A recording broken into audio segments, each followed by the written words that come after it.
Hi, நான் ராஜேஷ் மாரியப்பன், மாரி ஃபார்ம்ஸ்லேருந்து. என்னடா ஃபார்ம் வீடியோவை போடாமல் கோவிலை காட்டுறேன் அப்படின்னு பார்க்குறீங்களா? ஆமாங்க, இது என்னோட சொந்த ஊர் கொரட்டூர், சென்னை. 8ஆம் நூற்றாண்டில் சோழர் காலத்தில் கட்டப்பட்ட கோவில் தான் இந்த கோவில். எப்படி இயற்கை விவசாயத்தை பற்றி எல்லாரும் தெரிஞ்சுக்கணும்னு நான் நினைக்கிறேனோ, அதே மாதிரி இந்த கோவிலோட சிறப்பையும் இதோட வரலாற்றையும் நீங்கள் தெரிஞ்சுக்கணும் அப்படின்னு நான் ஆசைப்பட்றேன். இந்த வீடியோ பண்ணுறது எனக்கு ஒரு பெருமையாகவும் நான் நினைக்கிறேன். இப்போ இந்த கோவிலோட சிறப்பை பற்றி பார்க்கலாம். இந்த கோவிலுக்கு பேர் பார்த்திங்க அப்படின்னா ஜம்புகேஸ்வரர் ஆலயம். இந்த கோவிலுக்கு கோபுரம் கிடையாது. இந்த கோவிலுக்கு சமீபத்தில், அதாவது 14/7/2025 அன்னைக்கு கும்பாபிஷேகம் நடந்தது. இந்த கோவில் சோழர் காலத்தில் கட்டப்பட்ட கோவில். அப்போ இந்த கோவிலுக்கு பெயர் பார்த்திங்க அப்படின்னா செம்பிய மகாதேவி ஈஸ்வரர் அப்படின்னு தான் இந்த கோவிலுக்கு பேர் இருந்திருக்கு. செம்பிய மகாதேவி இவங்க யாருன்னு பார்த்தீங்க அப்படின்னா ராஜராஜ சோழனோட, அதாவது முதலாம் ராஜராஜ சோழனோட பாட்டி பெயர் தான் செம்பிய மகாதேவி. இந்த பெயரோடு சேர்ந்து செம்பிய மகாதேவி ஈஸ்வரர் அப்படின்னு அழைக்கப்பட்டிருக்கு. இந்த கோவிலுக்கு காகபூஜுண்டரும் ஜம்பு மகரிஷியும் வணங்கினதாக சொல்லப்படுது. ஜம்பு மகரிஷி இந்த கோவிலில் வழிபட்டதுனால இந்த திருத்தலத்துக்கு ஜம்புகேஸ்வரர் அப்படின்ற பெயரும் வந்தது. அதே மாதிரி இந்த ஊருக்கு கொரட்டூர்ன்றது ஆரம்ப காலத்து பெயர் கிடையாது.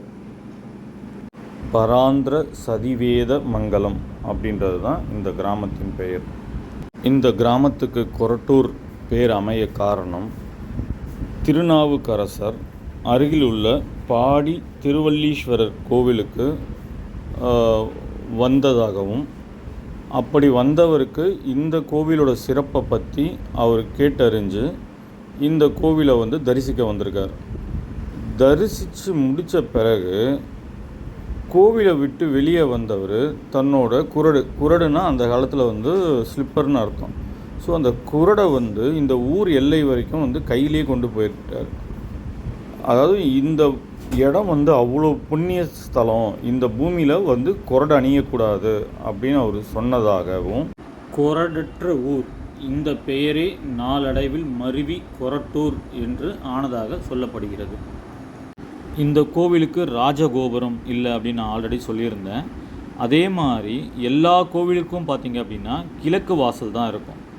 இந்த கோவிலுக்கு தெற்கு வாசல் தான் இருந்தது. இப்போ சமீபமாக ஒரு 25 வருஷத்துக்கு முன்னாடி எங்களுக்கு தெரிஞ்சு தான் கிழக்கு பகுதியில் அந்த சுவரை இடித்து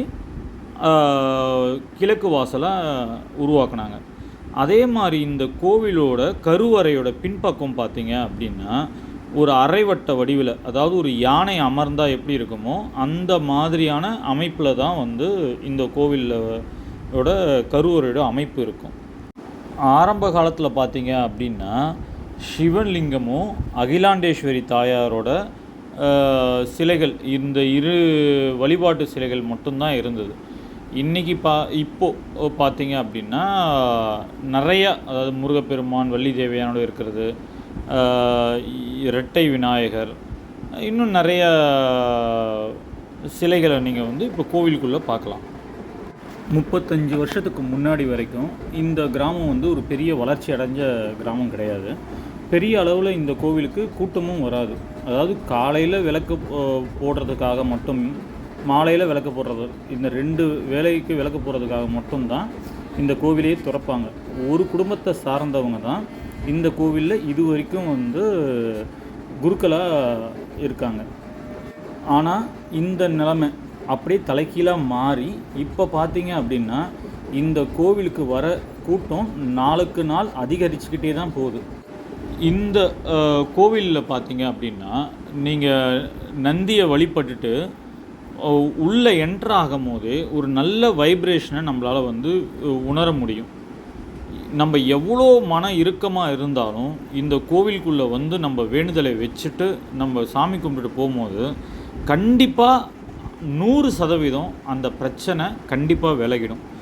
கலச நீரை கரெக்டாக நம்ம கும்பாபிஷேகம் பண்ணும்போது எங்கிருந்தோ கருடன் வந்து அந்த இடத்துக்கு வந்தது மேலும் ஒரு சிறப்பு அப்படின்னே சொல்லலாம். இந்த காணொளியில் எனக்கு தெரிஞ்ச தகவலை நான் சொல்லியிருக்கேன். நன்றி. மீண்டும் ஒரு பதிவில் சந்திக்கலாம்.